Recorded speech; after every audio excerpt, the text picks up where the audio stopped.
Overdose. जब कभी ये पेशेंट एक्यूट हार्ट अटैक के साथ आते हैं जिसमें कि इमरजेंसी सिचुएशन बन जाती है, वहाँ पर इन ब्लॉकेज को तुरंत ओपन करना ही एकमात्र उपाय है जो कि पेशेंट की लाइफ को सेव कर सकता है। जब कभी ये पेशेंट्स होते हैं उनको हम कैथ लैब में लेते हैं, कैथ लैब में एंजियोग्राफी करते हैं। एंजियोग्राफी का मतलब है कि जांच करना कि कहाँ पर ब्लॉकेज है। यूजुअली ये हम रिस्ट से करते हैं या फिर कभी कभी ग्रॉइन से भी करते हैं।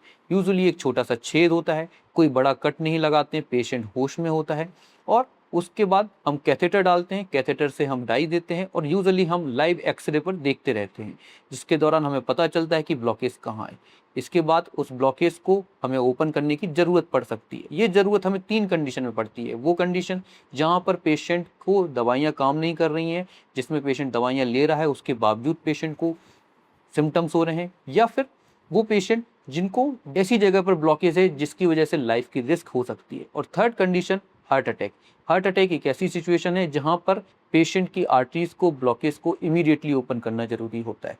इसके अंदर हम एक कैथेटर के थ्रू वायर डालते हैं। वायर डालने के बाद हम उस क्लॉट को, जो खून का थक्का जम जाता है, उसको हम सक करके निकालते हैं। फिर वहाँ पे कभी कभी बलून करते हैं और वहाँ पर एक स्टेंट लगाते हैं। स्टेंट एक मेटल मैश होती है जो उस आर्टरी के ब्लॉकेज को परमानेंटली ओपन करके रखती है और ब्लड का फ्लो वापस से इस्टेब्लिश करती है। यूजुअली ये प्रोसीजर 30 मिनट्स टू 1 आवर के बीच में होता है, बट कभी कभी कुछ पेशेंट्स में ये लंबा प्रोसीजर भी हो सकता है। कभी कभी इन ब्लॉकेजेस में कैल्शियम भी होता है जिसके लिए स्पेशल टेक्निक्स होती हैं जिसमें हम कैल्शियम को मॉडिफाई करते हैं और कैल्शियम को कट करके वहाँ पे उन ब्लॉकेज को ओपन करते हैं। इसके बाद स्टेंट लगाते हैं।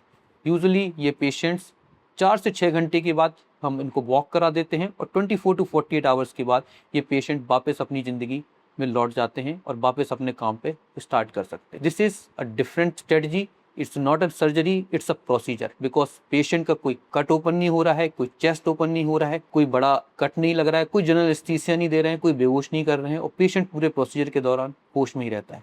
So this is angioplasty and this angioplasty is needed when it's really required, but not for all the patient. But yes, in selected patient, this angioplasty save the life.